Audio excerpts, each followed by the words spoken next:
Hello, this is Anna Imagination with the Healing Garden. We are diving right into the conscious awareness and the five-part mental system at this point. We're going to do each one of these in turn. I want to just do a spotlight on every one of our people and just get right into this. So we're going to start with conscious awareness. Every one of your people, of your mental system, is 100% assigned a role. And how skilled you are at this role is going to absolutely determine how well you navigate life. So every one of these persons that I introduce you to and cover with you is going to come with an assignment and a skill.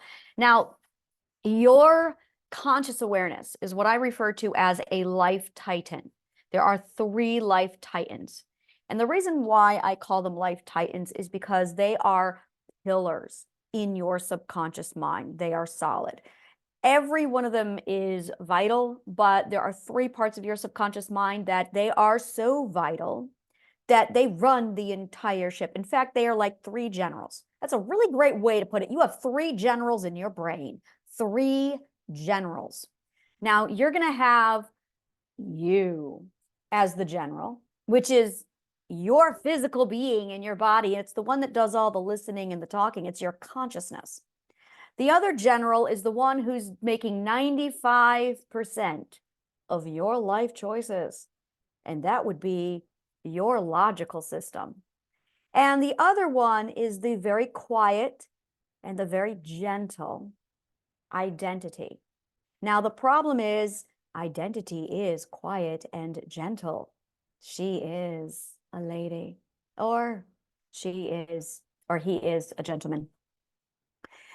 As a result, if you do not advocate for your identity, your logical system is going to bulldoze identity.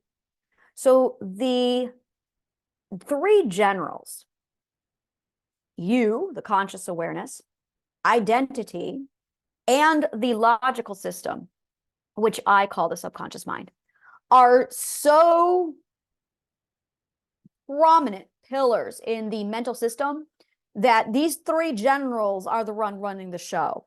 Now, in most of us, the conscious awareness is oblivious. The logical core, the subconscious mind or the logical system has overpowered and overthrown identity and locked identity into the brig. And identity is locked up and gagged at the ship's brig, while the conscious awareness is sitting in the corner sucking their thumb while the hurricane is tossing the ship around. That's usually what most of us are doing. This is what's going on. And as a result, the defense system, who is actually partnered up very closely with identity and takes charge from identity, the defense and the self-preservation system, they're very, very close to identity. So is the intuition. They are pretty much gagged, beaten, drowned, and taken into the brig with her. What ends up happening then is your fear system takes over because identity is gone. The brighter identity shines, the less fear you have. Identity versus your fear system, but it's not really your fear system at all. We're going to cover that. So this is the area where we're going to talk about you, the conscious awareness. Hi, I am your instructor, and we are going to get you in ship shape top for this program. It is all up to you. You are the one in charge. Your second ethic, self-authority, is 100% the conscious awareness's choice. The conscious awareness at that second ethic has to wake up and go, oh, I need to be in charge. Now, that may not happen until the 5th ethic when you have accountability. That happens for a lot of us.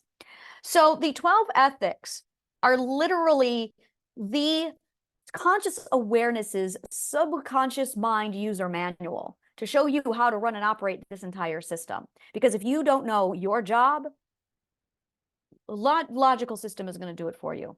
And as logical system is, logical system lacks discernment, because discernment comes from the defense system, which is not at all part of the logical system in many, many ways. Now, a lot of these people all bleed over into each other because it's supposed to be an integration of the self, but most of us are disintegrated. And that is when you have chaos. That's when you have chaos. That is what I would refer to as split personality. But a lot of people don't know what split personality is, except for people who've actually had it. So what ends up happening in split personality is your logical system becomes so terrified of itself. Well, actually, the fear system becomes so terrified of itself that it starts breaking off your consciousness into multiple pieces, not your personalities, because these people are here regardless. Instead, it breaks your consciousness off into multiple pieces by giving you amnesia, by literally making you forget about all the other parts of you that aren't supposed to be around because they're dangerous. So abuse without a defense system teaches the logical system a very logical conclusion. Oh, it's not safe to be myself. It's not safe to have identity. Identity is dangerous. Therefore, let's get rid of identity. And identity is going, what the hell? What the hell? And they throw identity into the brig. And that is a very logical conclusion that we all reach when we are 2, 3, and 4, and 5 years old. So by the time we are 5 to 8, we all have learned the same societal lesson. Your identity is not wanted and it's dangerous to the system. Get rid of it. Now you have conformity. And the logical system is running the show. The problem is identity has something called imagination. And identity's imagination is problem solving. We need that. As a result, no one is problem solving, but that's okay because we've got a system that's going to take care of us. Yeah. So you need to manage your people. Your first position, your first job, your only job, your be all end all is to advocate for identity. You are identity's advocate. That's all you do. You have to advocate for identity because identity is a 5-year-old child. Every single one of us, that inner child, talk to your inner child. No, it's identity and she's 5. Now, in me, she's a girl. In you, she might not be a girl. So pick her, his, their gender.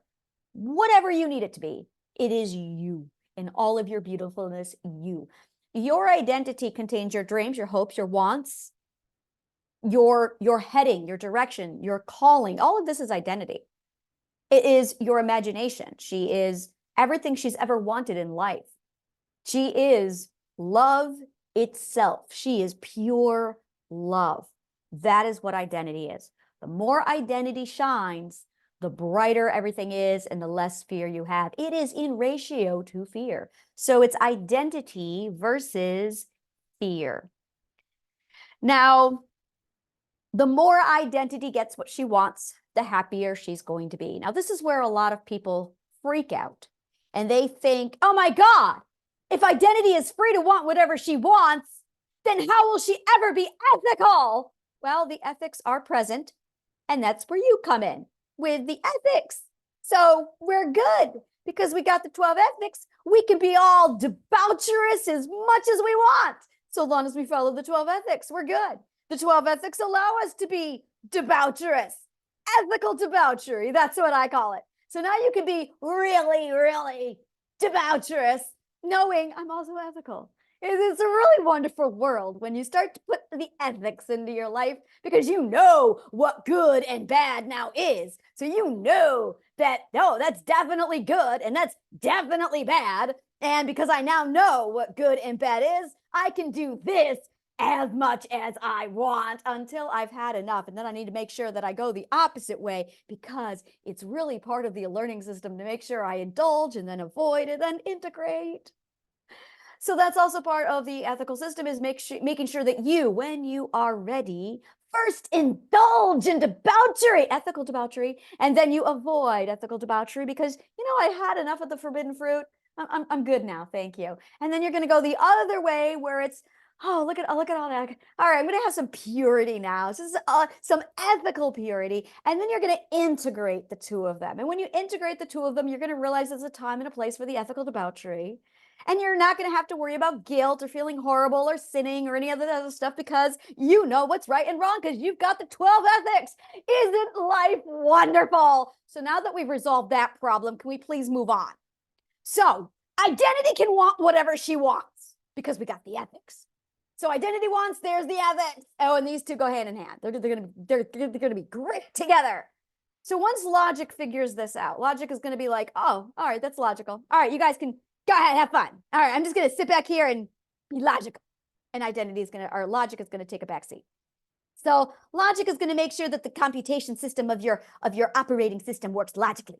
That's all it is. The logical system is your ones and your zeros. That is all it is. It's literally the computer of your brain. I call it the cognitive core. We're going to talk about that later. So, Mr. Scam likely, leave me alone. Now, while all that's going on, the more you nourish identity, the less fear you are going to have. Absolutely. Because the more ethics you have, the less fear you're going to have. It's extraordinarily physics. Mother Nature and her equilibrium. She loves her balance. So she's all obsessed about this whole, yeah, you make sure you live ethically. And I have not yet figured this out about her because she's all about equilibrium. And yeah, I'm sitting here going, but if I'm consuming all of love, then won't fear require or have places in it? Yes, she says, it is what you need to use to keep yourself in check and constantly practicing resistance so you strengthen your love muscles. That's logical. Love muscles. So the more you practice your love muscles, the less fear you'll have.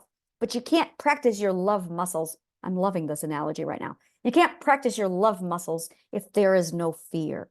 So fear is the rubber band of life. Yes.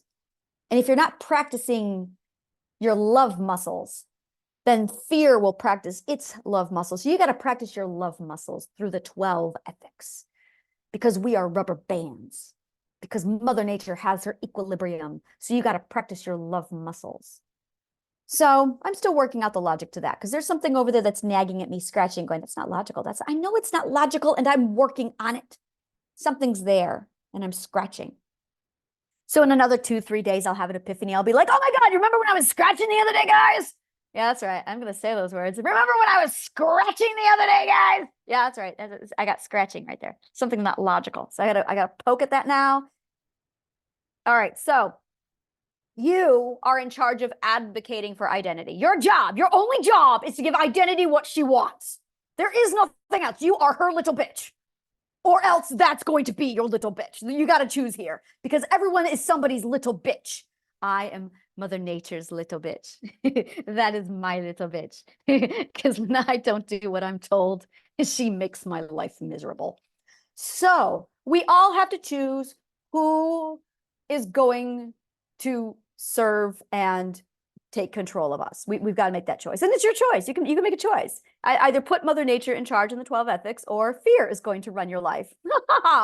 So I have chosen the 12 ethics in Mother Nature because life is great over here.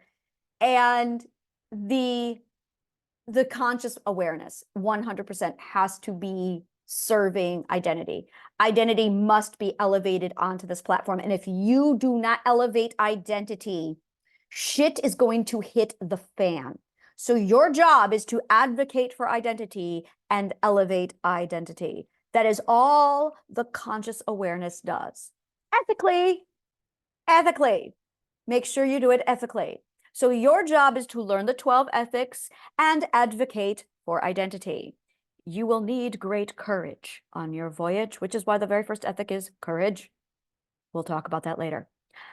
So that is really your conscious awareness's job. That's all it does is figure out all of these parts, learn, and follow the formula. The formula is want, choose, learn, solve, do. You're going to hit an obstacle. Plan on the obstacle. Everyone hits the obstacle, which means you're going to have to learn, solve, and then do again. You're going to hit another obstacle. This is life. It's okay. You're going to have to learn and then solve and then do. But there will be another obstacle. There's always another obstacle. Now, this is called the problem-solving skill. So the more times you practice this, the smaller the obstacles get until they're gone. We call that problem prevention. So the more you practice the learn, solve, do, the smaller the obstacles are going to get until you can go, I want, I choose, I do.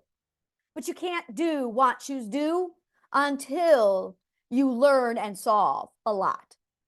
So this is your walkthrough. Remember, want, choose, learn, solve, do, learn, solve, do, learn, solve, do, learn, solve, do. I don't know how. Learn, solve, do. Want, choose, learn, solve, do. Want is the catalyst, which belongs to identity, which is why you need to advocate for identity. All right, on to the next one. Identity.